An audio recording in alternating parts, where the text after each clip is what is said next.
Hello, everybody. It's your old friend RJ City. Let's get through this. We're so close. Look at it, hefty. I can't even hold all the cards in my hand. That's how many cards we've opened so far. And what do we? There's 3 left. 2! There's 2 packs left. Oh my god. It's going to be so hard not to open all of them and then be done with this. Let's hope for no doubles. I think maybe these are not doubles. I've opened so many, I don't know what are doubles and what are not doubles anymore. No, these can't be. I'm checking all the old cards now. These can't be doubles. This looks like a new one. For the first time in like 24 weeks, we don't have doubles. Okay.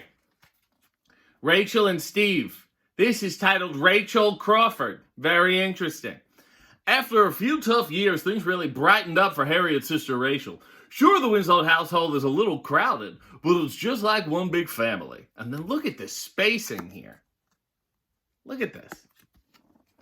Even the neighbors are nice, like Steve Urkel, who helped Rachel get her own business, Rachel's Place, off the ground.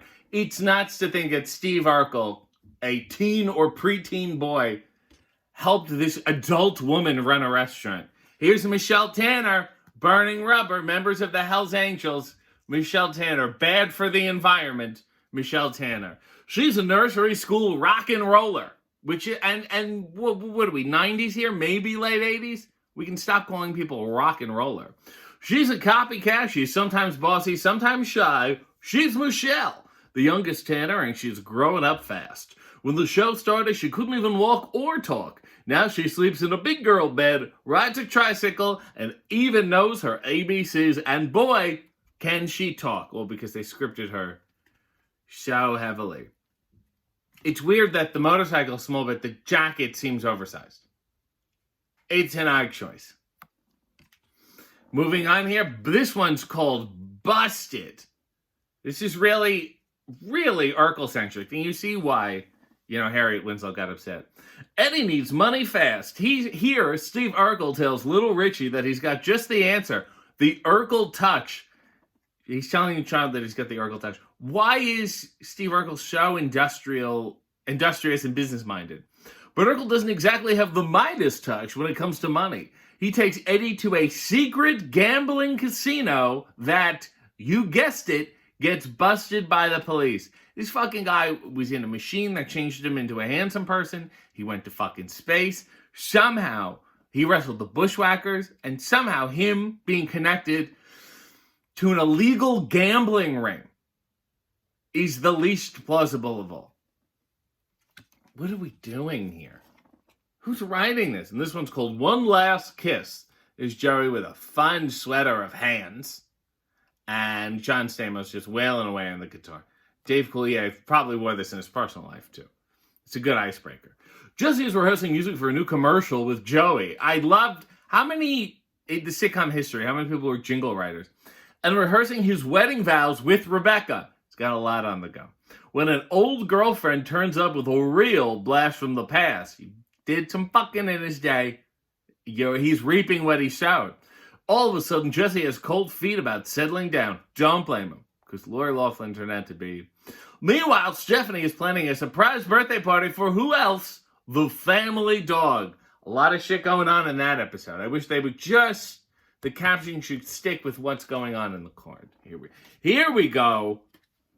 Look at these two back-to-back, tied up, Dog Day Afternoon.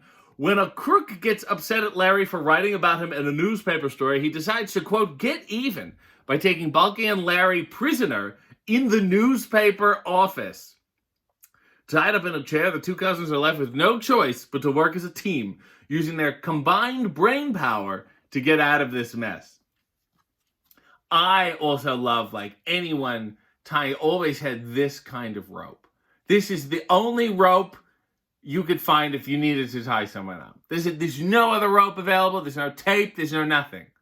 This is a classic. Chairs back to back, around the bodies, around the wrist. Real classic stuff. Well done. And the good, the bad, and the Urkel. Look at the baggy pants on Steve there. Carl would have done well in a Western, sort of like a True Grit reboot.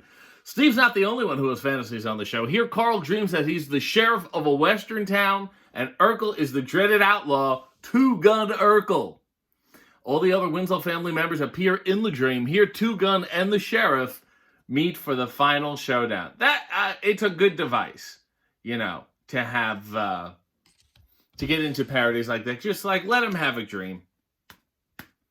I'm so happy. So either this is finally not a double pack, and the drought is over, 2 packs away from the end, or I've gone so loopy that I'm just pretending doubles are not anymore.